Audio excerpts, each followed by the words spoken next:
Honorable, the judges of the United States Court of Appeals for the Fourth Circuit.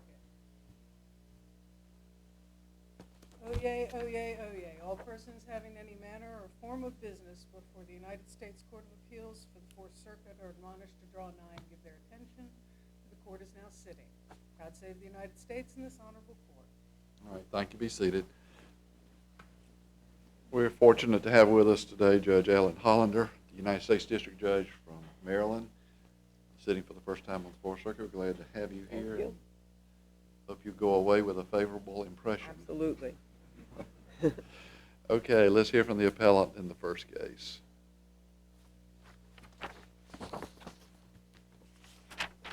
Good morning, Chief Judge Traxler, Judge Thacker, Judge Hollander.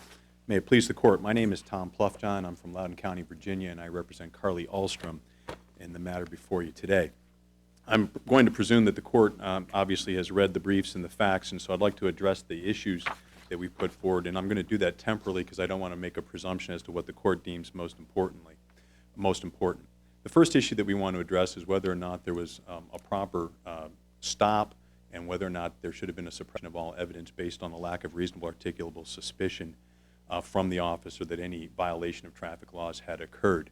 In this particular case, we believe that the court abused its discretion in finding that there was reasonable articulable suspicion because the statute is very clear, is that one does not have a violation of a tag light unless one cannot see it from a distance of within 50 feet. And there was no evidence provided by the government that the officer had a view of anything within 50 feet. Didn't he testify that he saw in his mirror as the car was passing him? Well, he did testify, but that was, I think, the crux of it, that there's an inference there, but we don't know how far away the car was width-wise, and we also know, and the judge took judicial notice of the fact that at the speed limit at the time of what he estimated the speed to be was that the car was traveling 70 feet a second. And so there's nothing to connect the fact that I look in my mirror, was it more than 1 second? 1,001, it's already beyond 50 feet. And the government had the burden of establishing that threshold issue. They didn't ask the question, was it within 50 feet? Can you give an estimate of the distance it was in your rearview mirror? His testimony was as the car was passing him. Well, he said as it passed, he looked in his rearview mirror. So as it passed, but in 1,001, it's already 70 feet.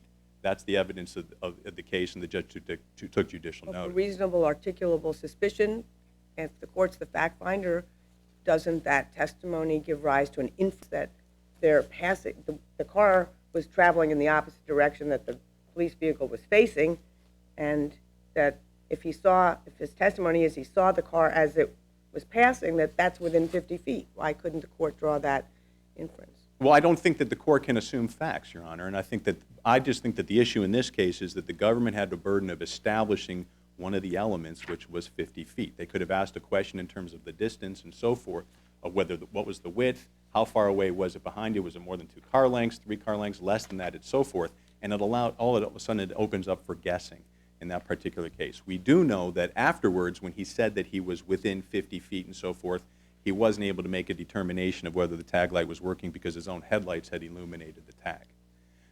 Moving on to the next issue, if I may, I think that the next two issues I'd ask the court to be guided, and I know that you're not bound by, but I think Judge Urbanski in the Western District wrote a wonderful opinion that I would like to distinguish on 2 areas in the Foster case, and because it's a strikingly similar case with regard to the facts in this case. And the issue is whether or not, under the regulation, the breath certificate should have been admitted into evidence. And then the second issue is, even if it was admitted, was there error in granting it any weight? And the issue on, as the court is well aware, in 36 CFR 4.23C4, there is a requirement that any test shall be conducted using accepted scientific methods and equipment of proven accuracy and reliability. And it's the second category that I'd like to focus on today. I'm not going to discuss accepted scientific methods at this point, but the proven accuracy and reliability. And the issue that I'd like the court to consider in this case is that when Judge Urbanski addressed it in his opinion in the Foster case, he talked about admissibility with respect to the rule of evidence 9.01 and authenticity. But I would ask the court to consider that those are not the only elements for admissibility. you have the admissibility evidence under the rules, but you also have other issues. Something could be not admissible because it's not relevant. And in this case, we believe that the regulation creates another element of admissibility. And that even though... Would you say that again? I didn't follow what you said. I think that the regulation contains or establishes an element for admissibility of the test itself. In that by saying that the test shall be conducted by using accepted scientific methods and equipment of proven accuracy and reliability, then in terms of being able to, as evidence that would be material and relevant in this particular case, it seems to me that a precursor to considering that evidence is that one has to have proven accuracy and reliability on the particular machine before you admit the certificate. And that's not defined anywhere, is that right? It is not defined, but but in this, when we look at it historically, what has happened is that they usually bring in a certificate of the person who maintains the machine, and in this case, we don't have to get into the issue of Bullcoming or Melendez-Diaz as to whether that needed to be a face-to-face confrontation, because the government did not establish that certificate's admissibility even to overcome a hearsay objection, so that there is no certificate as to the reliability of the machine at all. So then what we have at best is a statement, an attestation on a pre-printed form by the officer that said it was allegedly tested within 90 days. But as Judge Urbanski, when he allowed the test in, we're suggesting that was perhaps, we'd ask you to consider that he went further than he needed to go in that particular case.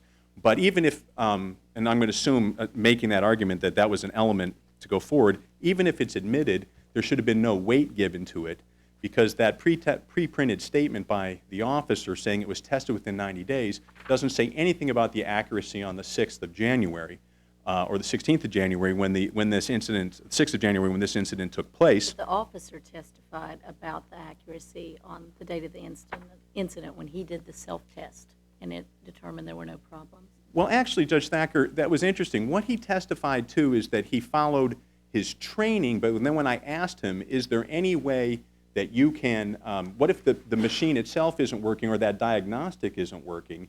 He said, well, the machine won't work. And he didn't say he knew that from his experience. He said that was what he was trained, and that would be the machine itself.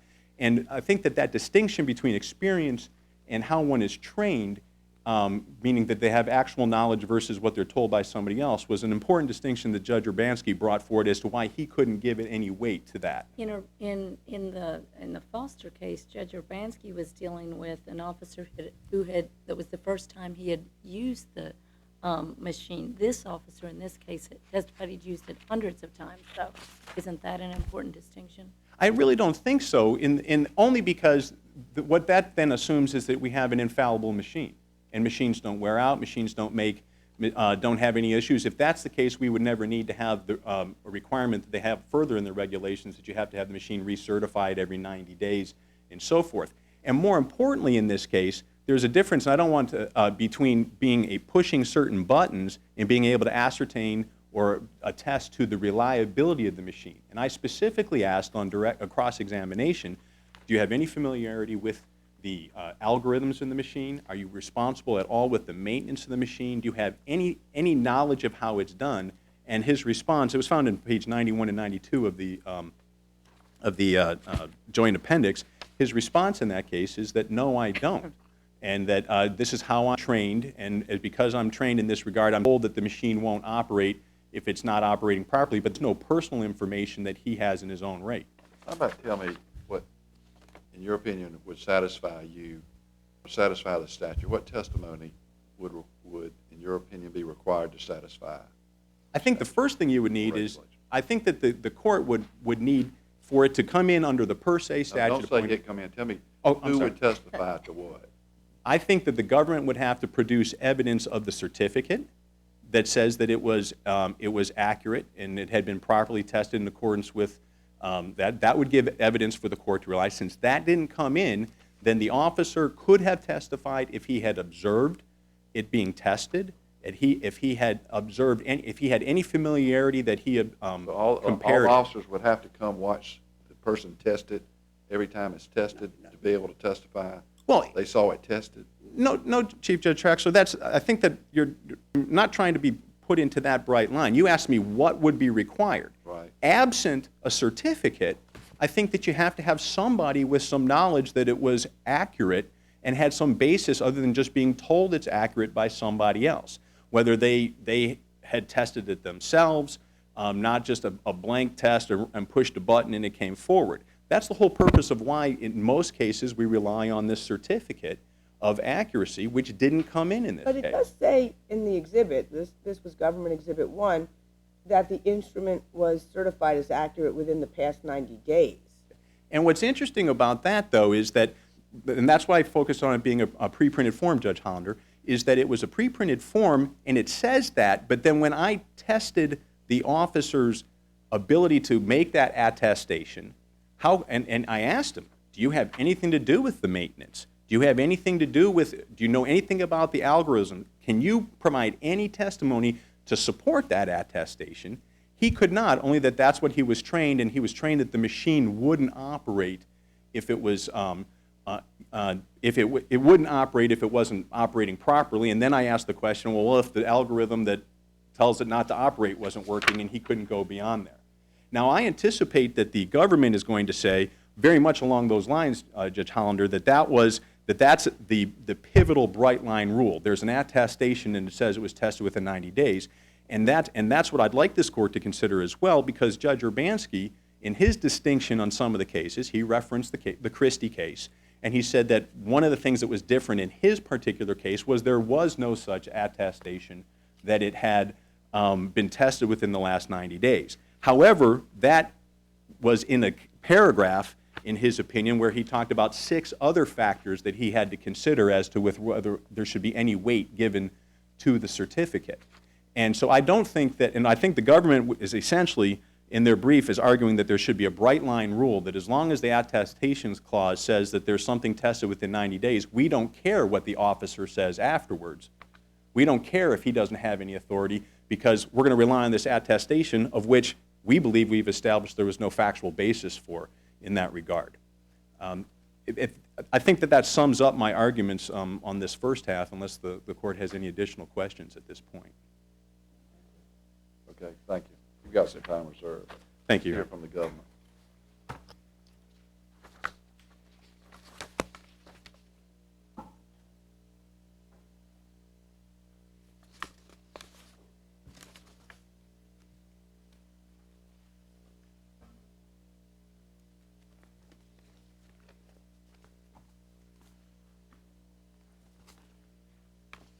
Good morning.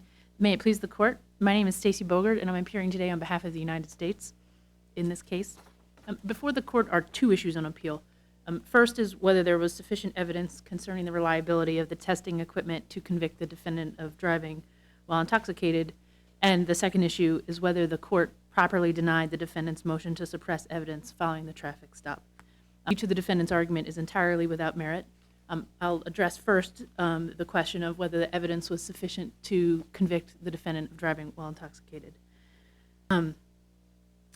First, contrary to defendant's assertions, the court properly concluded that there was sufficient evidence to convict the defendant of driving while intoxicated. This is a very straightforward case.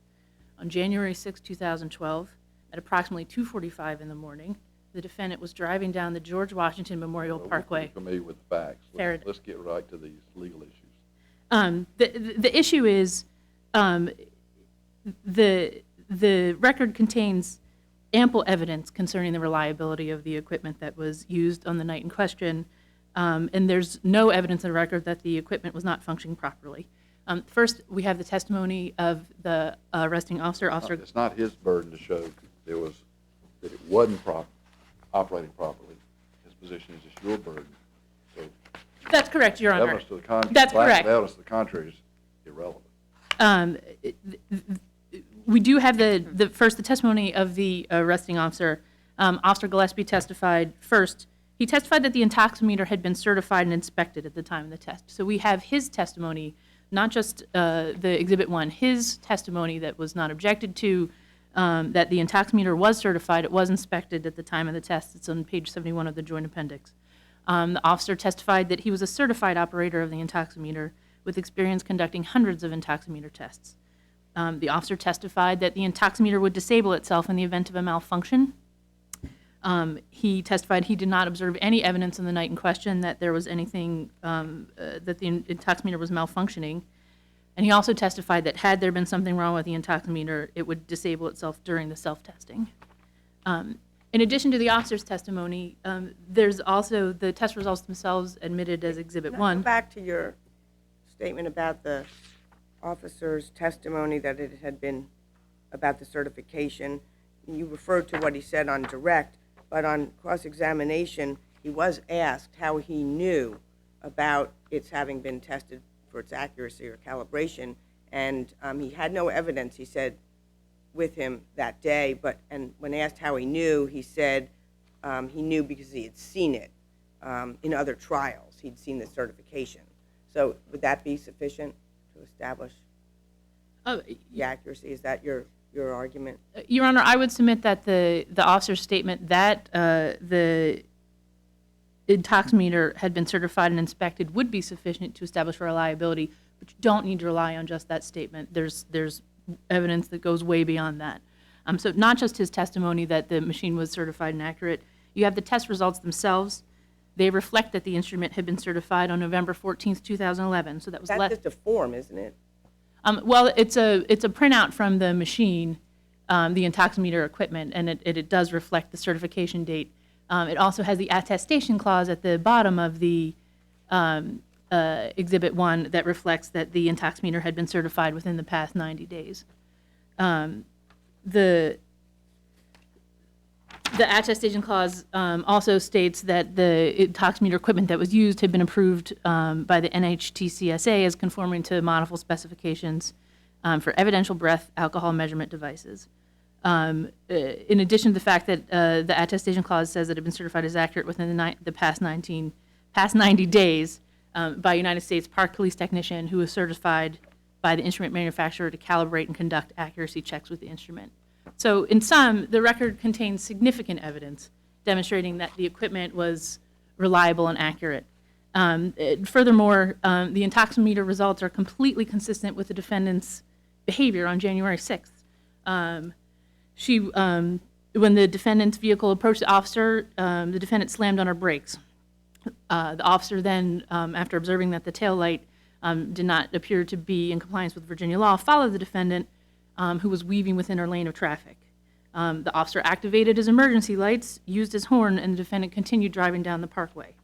When the defendant eventually stopped her car, the officer observed that she was only partially dressed. There was clothing and underwear strewn about the car. The defendant admitted that she hadn't stopped her car because she didn't have any clothing on. The officer observed that the defendant's eyes were red and glassy. The officer observed that the defendant smelled like alcohol. The defendant failed 2 of her 3 roadside sobriety tests. And finally, she admitted that she knew she should not have been driving, but she did so anyway. So, What are these facts, how do they relate to the issues in this case? well, the issue is the question of whether the intoximeter there's evidence sufficient to support the conviction and whether the evidence is sufficient to show that the intoximeter was functioning accurately on the night in question. So, Because she had been drinking, the machine says she'd been drinking, that means the machine was working properly. no, the evidence in the record demonstrates that the machine was certified and accurate. I point to the other factors of her driving behavior just to show that her driving behavior indicates also that she was drinking. It further suggests that the results of the intoximeter and the fact that they're consistent with her behavior.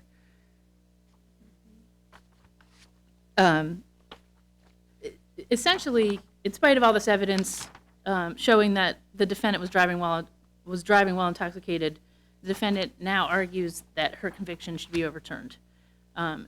And she contends that even though the record contains evidence that the machine was certified as accurate in November 2011, and the officer testified that the machine was certified and inspected, and that the certification was conducted by a United States Park Police technician, she argues that's not good enough, that there needs to be something more, and that unless the government can present a separate sheet of paper, a separate certificate of accuracy, then there can be no conviction.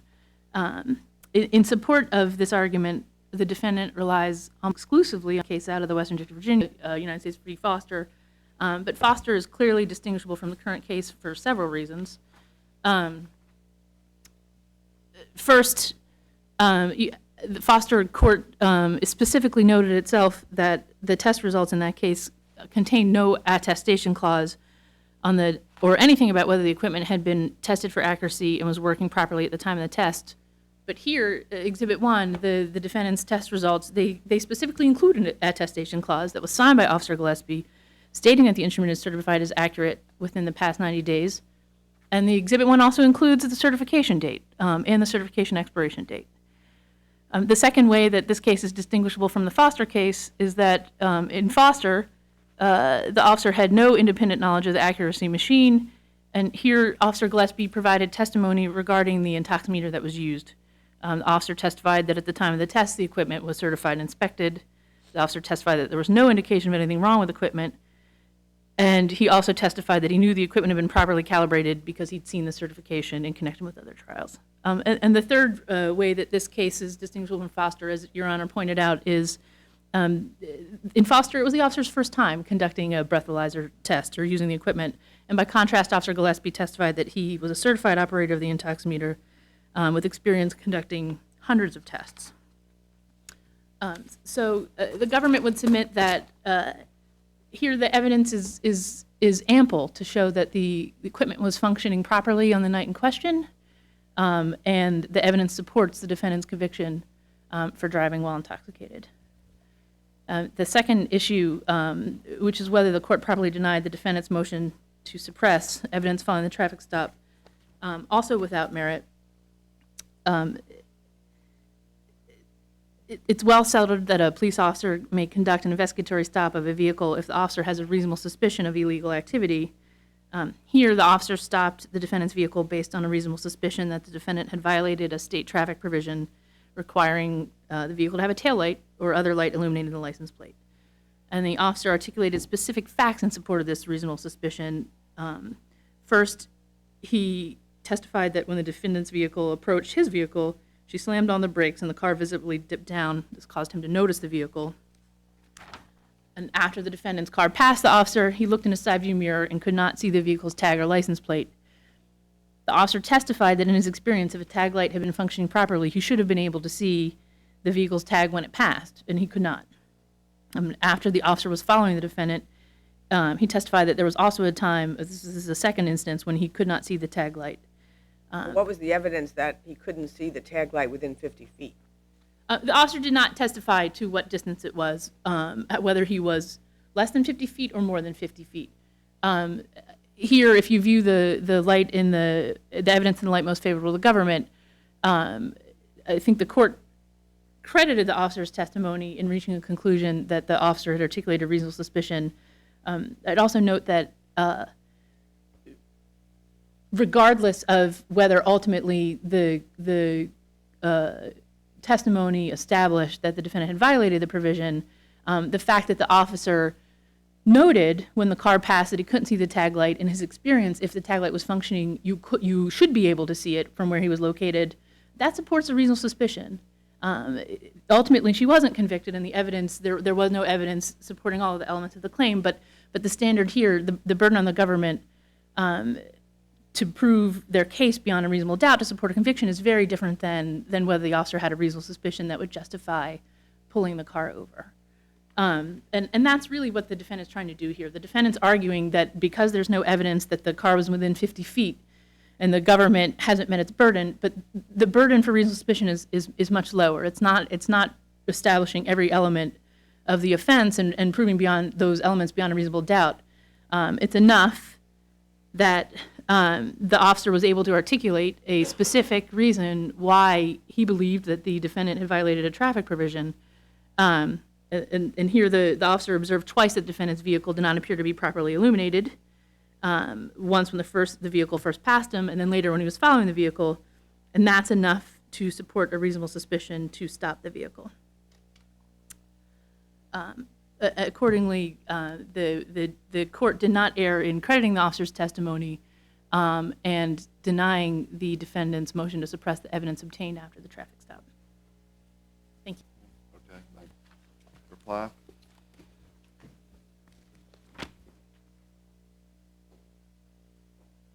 you. Again, may it please the court. Just addressing in reverse order the issue on the traffic stop in itself, right, I'd like to just address that by analogy. The courts have often said that an officer's hunch of somebody speeding is not sufficient, that it has to be connected to some notion of distance traveled over a period of time to formulate reasonable articulable suspicion. And in this case, we're just arguing that I don't think you have reasonable articulable suspicion that he thinks he should have seen it without connecting it to the statute itself, and that there's no evidence of it being 50 feet. And that's all I really wanted to say with regard to that. I thought it was interesting listening to the government's case, because what they wanted to talk about, it seemed to me, was there evidence of somebody driving under the influence, and not what was the element or the issue that was that Ms. Ahlstrom was actually convicted of, which was having a blood alcohol level above a .08. Now, interestingly, she was charged with both, and Magistrate Jones at that time decided to find a .08 and dismiss the other charge, and he did so administratively in that case. But so the issue here is not her behavior or whatever else. It's whether or not there's a scientific reliability that you could find over a .08. And as and I know I've relied on Judge Urbanski's, I think, very thoroughly researched 18-page opinion in that.